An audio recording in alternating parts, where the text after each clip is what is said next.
And I don't really need that because we're in Australia. That's a weird thing about this year, right? It's like everybody's like, this has been such a hard year. And then you're like, I live in Sydney. It's slightly limited my gatherings. You know, like that's the main effect it's had on us so far. Like, you know, this is the longest tragedy I've ever been a part of. It's fucking long. And I think the difficult thing when like future generations are like, what was it like to live through a global pandemic? You're going to have to explain somehow that mainly boring. You know, like mainly I was bored this year. Like, you know, more shit happened this year than has ever happened in a year in my lifetime. But if you ask me what I got up to, nothing. I think it's called COVID-19 because that's the number of seasons there's been of the COVID TV show, you know? It is fucking long. Like, as far as tragedies go, it's a long one. Like, say what you want about terrorism. They could write a concise tragedy. They got it done quick. Like, nobody only watched the first tower go down on 9/11, you know? Like, nobody was like, man, that sucked. Like, did you hear about Tower 2? Holy shit, I had no idea. I was trying to get on with my life at that point. I didn't realize that this was still happening, you know? It was quick.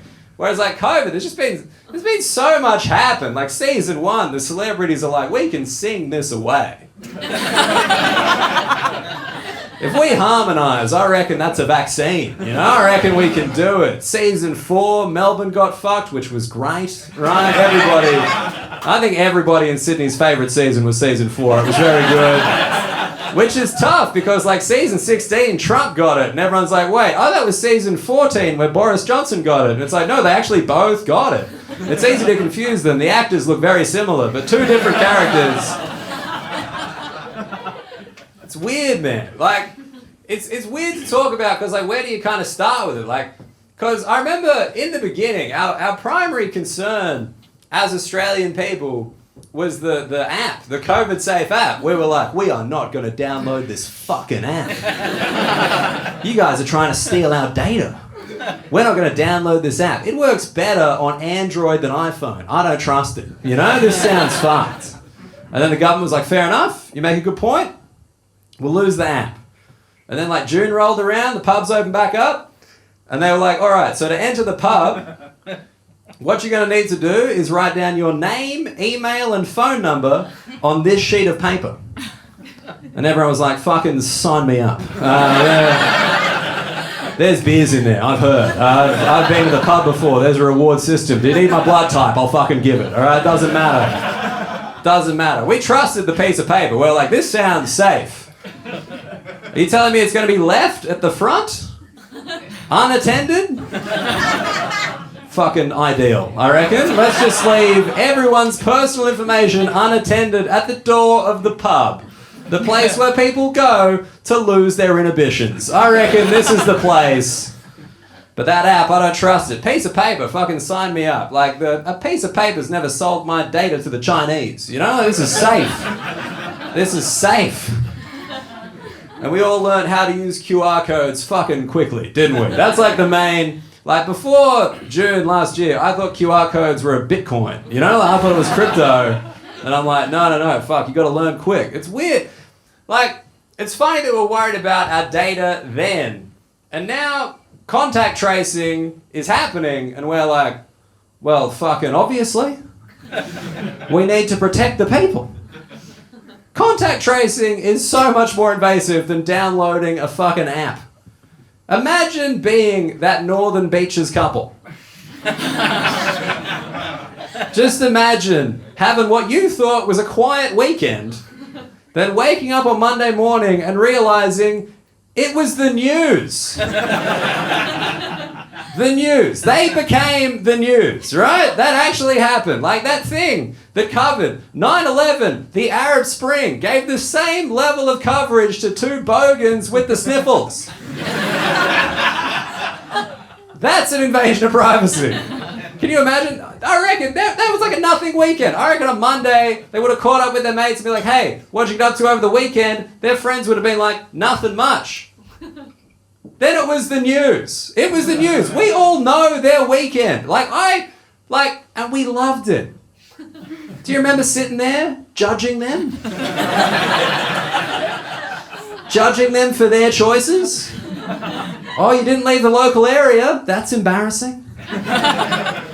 Avalon Bolo twice, you fucking animals, right?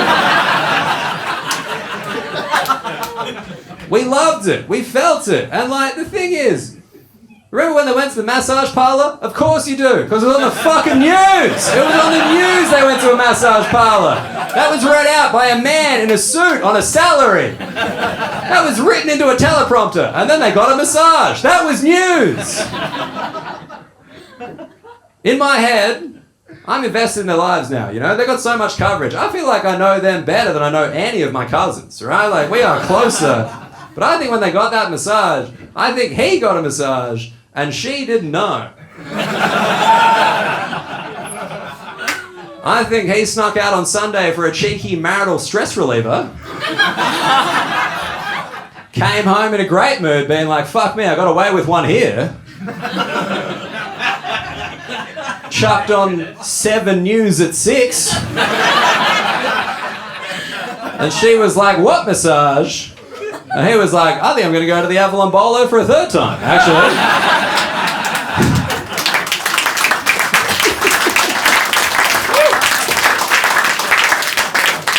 And then Gladys came on and was like, no, you won't, cunt. You'll talk it out. You're locked down. So I love that, man. I loved Melbourne going down. Come on. Did anyone just watching that where it's like, Melbourne, more cases, more lockdown, just in your head. Great. Fucking get it. I'm born in Sydney. I lived in Sydney my whole life. Melbourne people are so fucking smug. Think they're coming up. Then COVID got involved and I was like, fuck me. I've never empathised with a disease like that before. I was like, mate, you've got the right idea. Fucking get it. Just get it. I was enjoying it at the time too. I was just prank calling Victorian landlines. I was doing it. I was being like 03, sucked in, hanging up. And they always picked up because legally they had to be home, right? It was beautiful. Great prank. But no, it was just the amount of friends that I've lost to the city of Melbourne. You know, they moved down there, they're like, Dan, I'm never leaving Melbourne. It's the most livable city in the world. And it's like, yeah, it turns out the coronavirus read the same article. Champion. Sucked in. No, it was just... I will give Melbourne one bit of credit, though. I'll give Melbourne one bit of credit. I think the reason they got affected more than any other city in Australia is because they're the most cultured. I think there's a direct relationship between COVID and culture. The more cultured a place is, the more COVID there is there. Look at it. Melbourne, fucked. Sydney, kind of fucked. Brisbane, fine, right? Just fine. Absolutely no COVID in Brisbane. There's never been a super spreader event at a monster truck rally, right? It's fine. Of course Brisbane's safe. They don't even have a fucking museum, right? They're okay. I can't believe Perth got done. You know, what a way to find out there's culture in Perth. Unbelievable. I guess it was during a fucking arts festival, so maybe that's the only way. Interstate cultured people came in and the virus is like, fucking sign me up, let's get him. Works internationally as well. Europe fucked, America fucked, New Zealand, fine. No. Turns out a Lord of the Rings trilogy doesn't count as a culture. I had no idea. It's okay.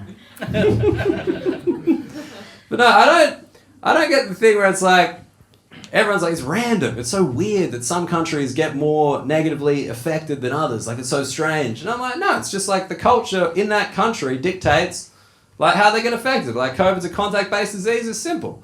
Look at Sweden, right? Sweden, as an example, was the only country that went for herd immunity. That was their approach. They was like, I reckon the cows have the right idea on this one. No distancing, no regulations. Some people will die. We'll put them back together with Allen keys. It'll be fine. Right? It'll be okay. But what they forgot is that Swedish people are a cold, distant people. They are. There's a room full of Australians right now. No one's ever met a Swedish person. You've been aware of them. In the distance, they're hot, they're tall, they're far away. You leave them there. You think you've spoken to a Swede, but you just read the girl with the dragon tattoo. That's all it was. It's easy to be confused. You've been in IKEA, ate a meatball, right? It's tricky. That's the thing. Swedish people are unapproachable, even for the virus. But no, I think the virus is just too, shy to approach it. I think COVID is a very shallow disease. I think it, disproportionately kills ugly people. I think that's a fact. I know that sounds harsh. But think of it. Heaps of English people are dead.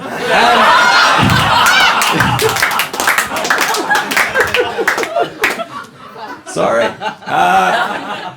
And old people. The older you are, the quicker you die because of COVID. And I don't want to break this to anyone, but if you're old, you're probably ugly. That's just a fact. The older you get, the uglier you get. There are no hot 80-year-olds. That's not a thing. And it shouldn't be. It's weird.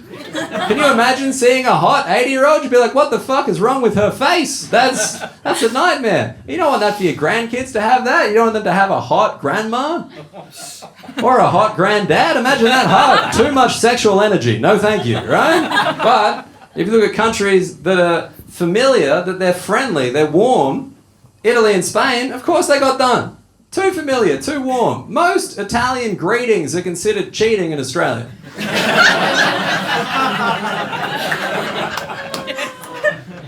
It's too much. A double kiss on the hello. On the hello to a stranger. You don't even know him. You catch a bus in Italy. Double.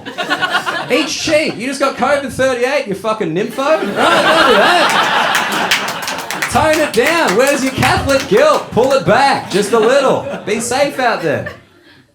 Whereas America, obviously America's been negatively affected, and I figured out why. I didn't know they were cultured either, by the way. What a way to find that out. But it's because out of any country in the world, Americans have the most high fives per capita. Contact-based disease. Bang, you just caught it. And how do you celebrate a negative COVID test in America? Hey man, you said you thought you had COVID. How'd it go? Fucking negative, bro. Sick. Bang. I should probably get tested again. If only we had universal healthcare.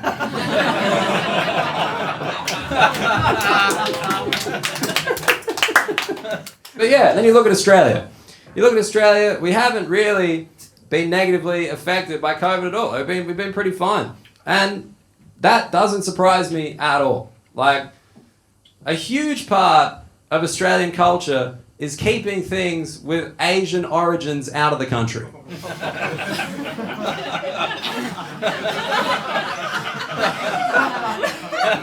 You can be honest with yourself and laugh, or you can do whatever the fuck that was.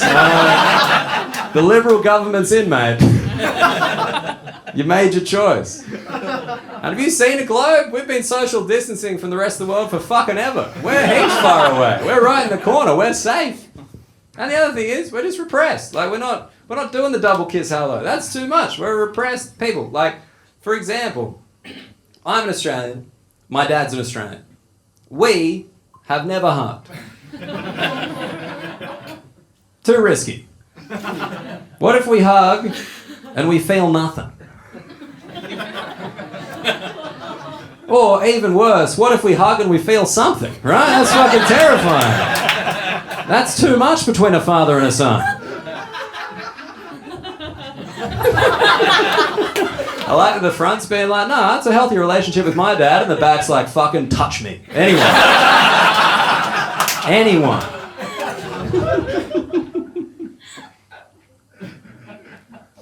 Yeah, I was supposed to get married this year. We were supposed to do the full wedding thing. We ended up doing the registry wedding.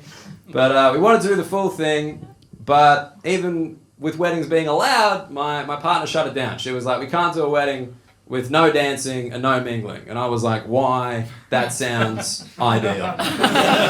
That's my perfect wedding. Fucking sign me up for that next year. Lock it in, no dancing, no mingling. Forget the dancing, that's fine. But the mingling? Imagine having a wedding where your stupid cousins come up to talk to you, being like, hey Dan, how's the comedy going? And you get to say, you can't do this, it's a public health risk, get the fuck out of here, right? Sign me up. Sign me up for that. That sounds great.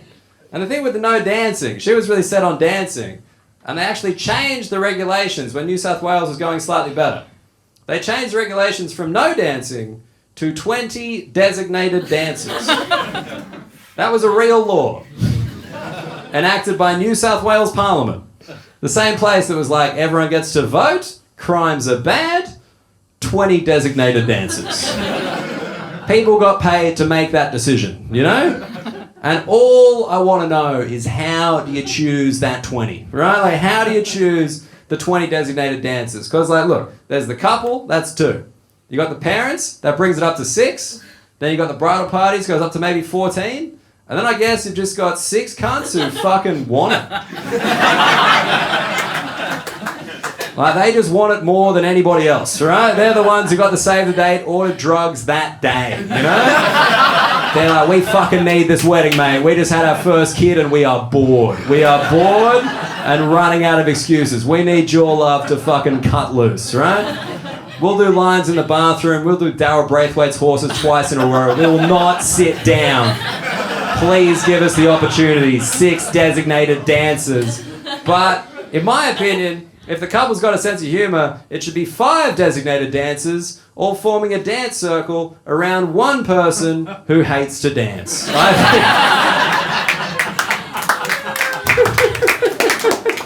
Just some guy in the middle being like, I fucking hate you, but I do respect your union. Love is love, right? Could be fun. But no, I remember at the start when it was all about, like, you can do this, you can't do that. The New South Wales government did one thing which I fucking appreciated, which was they allowed 2 activities. When, like, you couldn't go to the pub, when you couldn't do anything, you just sit in the park. They allowed 2 activities, tennis and golf. And I was like, thank you, I'm middle class also. You know? That's a bit of fun for the government to be like, basketball, you fucking pov cunt, get out of here. Absolutely not. Absolutely not. I'm not condoning that shit. But tennis and golf, you're on the other side of a net, fuck yeah, dude, you can afford the space, right? You'll be okay. But yeah, I needed that, man, because, like, I don't know how I would have sustained my male friendships if you just had to go for a walk together. That's too intimate, man. I can't do that. I can't ask my mate for a walk to catch up, you know? Like, I think that's why men have shit hobbies. We just keep them to sustain male friendships. That's all they're there for. Like, I guarantee the boys in the front have a hobby. Like, think of the shit activities men keep up with, like fishing. No one likes fishing. It's just that a dad's seen his son go away and not found a way to connect with him and been like, fuck it, maybe just stick him on a boat for a bit, you know? Like, maybe that'll solve it. That's the thing, every man in this room, if they've been fishing at all, they went with their dad and they realised fishing was shit and they haven't spoken as much since. Right? That's how it works. Women don't have that problem. This is a guy problem. Women are comfortable asking their mates to catch up. Women haven't seen each other forever. They're like, oh my God, it's been ages. We should catch up. Holy shit, I agree. Do you need to pee? Me too. Let's get it done, right? Fucking multitasking right there. Sort out the catch up in the cubicle. Have you been to a men's bathroom? It's more silent than a hug between a father and a son.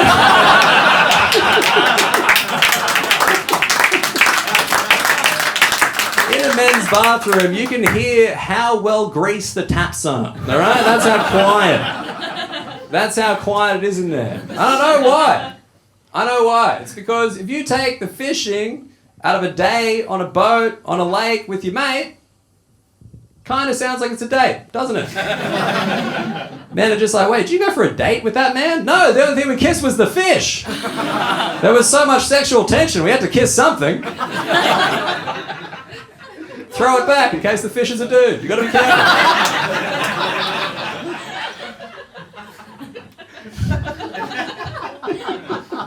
It's true, man. And I wish we were better than that. Like, it's our problem. We need to get over it. It'd be better. We'd live in a better world if men could just talk to other men and it was fine. Think of the sheer number of podcasts that could have been avoided. If men could just hang out, right? It's like, no, that's uncomfortable. What I'm going to do is invite him over, we're going to buy microphones and record us talking about 90s movies for a bit. And we'll do the real chat the second that microphone turns the fuck off, right? That's what we'll do. And your friend's like, wait a second, you went over to his house, in his basement, talked about 90s movies for 2 hours? Was it a date? Absolutely not. Prove it. Well, I've got the recording right here. I like doing jokes about the pandemic because that implies that it's over.